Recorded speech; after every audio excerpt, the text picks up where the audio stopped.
సొంత అన్నలాంటివాడు అలాంటి చీప్ మాటలు అంటుంటే అక్కడికక్కడే భూమిలో కూరికిపోతే బావుణ్ణు అని ఐశ్వర్య కనిపించింది. ఐశ్వర్య ఆ డీల్ ఓకే చేయించుకుని రావడం భరించలేని పవన్ అంతటితో ఆగకుండా, ఛీ, ఒళ్ళమ్ముకోవడానికి సిగ్గనిపించలేదా నీకు అని చేదరింపుగా అన్నాడు. అంతసేపు కోపాన్ని అదుపు చేసుకుంటున్న ఆకాష్ ఆ మాట వినలేక పవన్ అంతు చూడాలని ఒక అడుగు ముందుకు వేశాడు. ఆకాష్ చెయ్యి అతని చెంపని తాకకముందే పవన్ని వెనుక నుండి బలంగా తన్నాడు చంద్రకాంత్. తన క్యాబిన్లో వర్క్ చేసుకుంటున్న చంద్రకాంత్కి ఐశ్వర్య వచ్చిందని తెలియడంతో ఆతృతగా మీటింగ్ రూమ్కి వచ్చాడు. లోపలికి వెళ్లబోతుండగానే పవన్ అన్న మాటలు వినిపించి మొద్దుబారిపోయాడు. చిన్నప్పట్నుంచి తన కళ్ల ముందు పెరిగిన వాడేనా అనే బాధ, నా అనుకున్న వాళ్లు నమ్మకద్రోహం చేయాలని చూసినా కాని వాళ్ళ స్వభావమే అంతా అని తెలుసుకోలేకపోయాను అనుకుంటూ తనలో తానే మదనపడుతూ కోపాన్ని కంట్రోల్ చేసుకోలేక పవన్ మీద విరుచుకుపడ్డాడు చంద్రకాంత్. పవన్ ఒంట్లో ఎముకలు సున్నమయ్యేలా కొట్టాడు. అప్పుడు కాని ఆకాష్ మనసు కుదుటపడలేదు. బట్ ఇంకా కొడితే పవన్ చచ్చిపోతాడేమో అని భయపడి, సార్ ప్లీజ్ ఆగండి, ఇంకా కొడితే చచ్చిపోతాడు అంటూ చంద్రకాంత్ని వెనక్కి లాగాడు. వదులు ఆకాష్, వీడంత చూస్తాను, చెల్లి అని కూడా లేకుండా నోటికెంతొస్తే అంత వాగుతున్నాడు అని ఆవేశంగా అన్నాడు చంద్రకాంత్. సార్ ప్లీజ్ మీరు కొంచెం కూల్ అవ్వండి, ఇంత ఆవేశం మీ హెల్త్కి మంచిది కాదు అని చెప్తూ వాటర్ ఇచ్చాడు ఆకాష్. చంద్రకాంత్ బాధగా, నీ చెల్లిరా, అలా ఎలా మాట్లాడుతున్నావు అని బాధగా అన్నాడు. పవన్ కింద పడి లేవలేక నొప్పులతో మూలుగుతూ మెలికలు తిరుగుతున్నాడు. ఐశ్వర్య అప్పటికూడా కదలకుండా ఏదో లోకంలో ఉన్నట్లుగా ఉండడంతో ఆకాష్కి నచ్చలేదు. చనువుగా ఆమె చేయి పట్టుకుని కళ్ళలోకి చూస్తూ బయటికి లాక్కెళ్ళిపోయాడు ఆకాష్.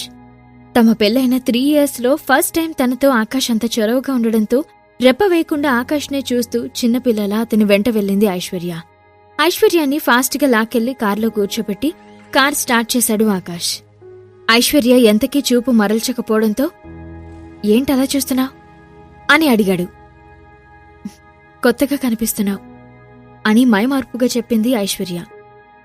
వాట్ అని బ్లష్ అవుతూ అన్నాడు ఆకాష్. ఐశ్వర్య కాళ్ళు ముడుచుకుని సీట్పై పెట్టుకుంటూ, ఆకాష్ నిజం చెప్పు, ఈ డీల్ ఓకే అవడానికి రీజన్ నువ్వే కదా అని పూర్తిగా ఆకాష్ వైపు తిరిగి కూర్చుంటూ అడిగింది. ఐశ్వర్య, ఇది సిల్లీగా లేదు, నేనెలా చేయగలను ఇంత పెద్ద డీల్ అని ఐశ్వర్య మాటలను కొట్టిపారేస్తూ అన్నాడు Akash. Akash please be serious, 3 years నుంచి చూస్తున్నా నిన్ను, నువ్వేంటో నాకు తెలీదా అని ఐశ్వర్య సీరియస్నెస్ నటిస్తూ అంది. అరే ఇట్ ఈస్ ట్రూ ఐశ్వర్య, నిజంగా నాకేం తెలీదు అని నమ్మించాలని ట్రై చేశాడు ఆకాష్. బట్ ఐశ్వర్యతో ఎంత చొరవగా మాట్లాడుతున్నాడో గుర్తించలేదు ఆకాష్. ఇన్ని రోజులు ఒక గిరిగేసుకుని హద్దుల్లో ఉంటున్న ఇద్దరూ తమకి తెలియకుండానే ఇద్దరి మధ్యలో ఉన్న హద్దులని చెరిపేయడానికి ఒక స్టెప్ ముందుకు వేశారు. అంటే నాకు చెప్పొద్దు అని ఫిక్స్ అయ్యావా?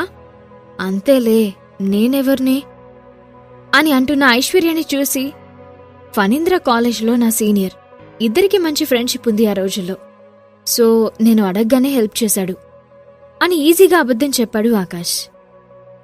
మరి బాబాయ్ వాళ్ళని ఎందుకు ఇన్సల్ట్ చేసి పంపించాడు అని ఆలోచిస్తున్నట్టుగా ఫేస్ పెట్టి డిటెక్టివ్లా అడిగింది ఐశ్వర్య. ముద్దుగా మూతి బిగించి అడుగుతున్న ఐశ్వర్యని చూసి మనసు వశం తప్పింది ఆకాష్కి.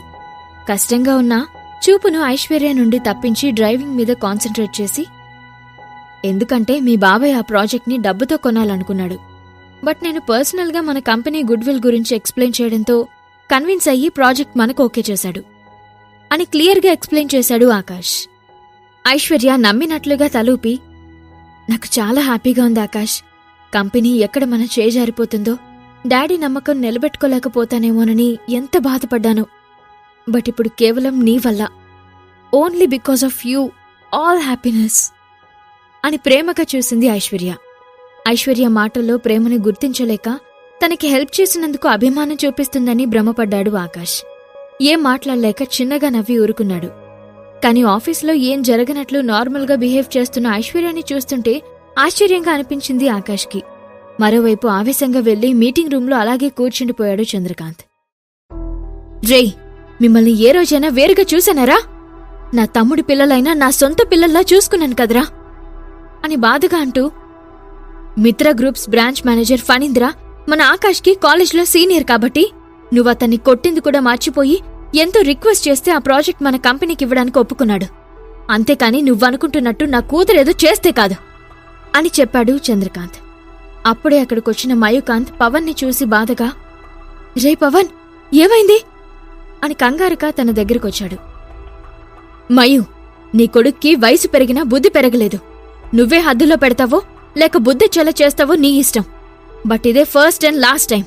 ఇంకొకసారి ఇలా జరిగితే ఒంట్లో ప్రాణం లేకుండా చేస్తాను, జాగ్రత్త అని చెప్పేసి వెళ్ళిపోయాడు చంద్రకాంత్. మయూకాంత్ కష్టంగా పవన్ని లేపి చైర్లో కూర్చోబెట్టి, ఏంట్రా ఇది, ఏం జరిగింది అని అడిగాడు. పవన్ కష్టంగా జరిగింది చెప్పగానే అతన్ని లాగిపెట్టి పీకాడు మయూకాంత్. డాడీ అని కోపంగా అరిచాడు పవన్. బుర్ర తక్కువ సన్నాసి, నీ చేతకానితనం వల్ల ప్రాజెక్ట్ దక్కించుకోలేకపోయాం. లేకుంటే ఈరోజు ఈ కంపెనీ మన గుప్పెట్లో నా అన్న నా కాలి కింద చెప్పులా అణిగిమణిగుండేవాడు అని ఆవేశంతో అటు ఇటు తిరుగుతూ అన్నాడు మయూకాంత్. డాడీ, మీ పిచ్చి కాకపోతే వాడు మనల్ని పిలిచి మరీ అవమానించాడు. అది నీకు తెలియట్లేదా? అందులో నా చేతకానితనం ఏముంది అని అవమానంతో పళ్ళు కొరుకుతూ అన్నాడు పవన్. అవును, అది కూడా కరెక్టే. ఇప్పుడు నువ్వు చేసిన పనికి నా అన్న కూడా మన మీద కోపంగా ఉన్నాడు అని అసహనంగా అంటున్న మయూకాంత్ మాటలకి, వదలను, ఎవ్వర్నీ వదిలిపెట్టను. నా మీద చేయి చేసుకున్న ప్రతి ఒక్కరికి ఈ పవన్ అంటే ఏంటో చూపిస్తాను అని కసిగా అన్నాడు పవన్. మయూకాంత్ పవన్ని మళ్ళీ ఒకటి పీకి, రే చచ్చు సన్నాసి, ఇన్ని రోజులు మంచిగా నటిస్తూ మా అన్న దగ్గర తెచ్చిపెట్టుకున్న నమ్మకాన్ని మొత్తం ఒక్క రోజులో నాశనం చేశావు కదరా. నా అన్నకి ఐశ్వర్య అంటే ప్రాణమని తెలుసు కూడా అలా ఎలా నోరు జారావు, తిక్కెదవా అని పట్టలేని కోపంతో అడిగాడు మయూకాంత్.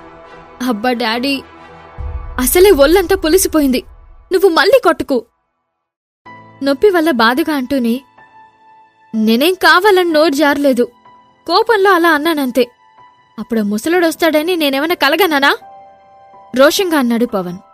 ఏదో ఒకటైతే తగలడ్డావు కదా, ముందైతే వెళ్ళి మీ పెదనాన్న కాళ్ళ మీద పడి క్షమించమన్నడుగు పో అని గట్టిగా కసురుకున్నాడు మయూకాంత్. బా అడుగుతాలు డాడీ, ప్రాజెక్టు ఇంకా ఈ ఆస్తి మన చేజారినట్లేనా అని పవన్ అడగగానే మయూకాంత్ ఆలోచిస్తూ, ఈ ప్రాజెక్ట్ని సక్సెస్ఫుల్గా కంప్లీట్ చేస్తేనే కదా నెక్స్ట్ ప్రాజెక్ట్స్ మన కంపెనీకొచ్చేది అని కన్నింగా కళ్ళు తిప్పుతూ చెప్పాడు. పవన్కి కూడా అది అర్థమై, ఎస్ డాడీ, నా నుండి టీం లాక్కున్నంత ఈజీ అనుకుంటుందేమో ప్రాజెక్ట్ కంప్లీట్ చేయడం. నేనుండగా అలా ఎలా జరగనిస్తాను కసిగా అనుకుంటూ మీటింగ్ రూమ్ నుండి బయటకు వెళ్లాడు. అప్పటికే చంద్రకాంత్ వెళ్ళిపోయాడని తెలియడంతో ఆ సంగతి రేపు చూసుకుందాంలే అనుకుని ఒళ్లంతా గాయాలవడంతో ఫస్ట్ హాస్పిటల్కి వెళ్ళాలి, ముసలోడైనా గట్టిగానే కొట్టాడు అని కుంటుకుంటూ వెళ్ళిపోయాడు పవన్. ఈ ప్రశ్నలన్నింటికీ సమాధానం కోసం ఈ క్రింద ఇచ్చిన లింక్ పై క్లిక్ చేసి పాకెట్ ఎఫ్ఎం యాప్ ను ఇన్స్టాల్ చేయండి. ప్రపంచవ్యాప్తంగా సంచలనం సృష్టించిన ది బాస్ కథని వినండి.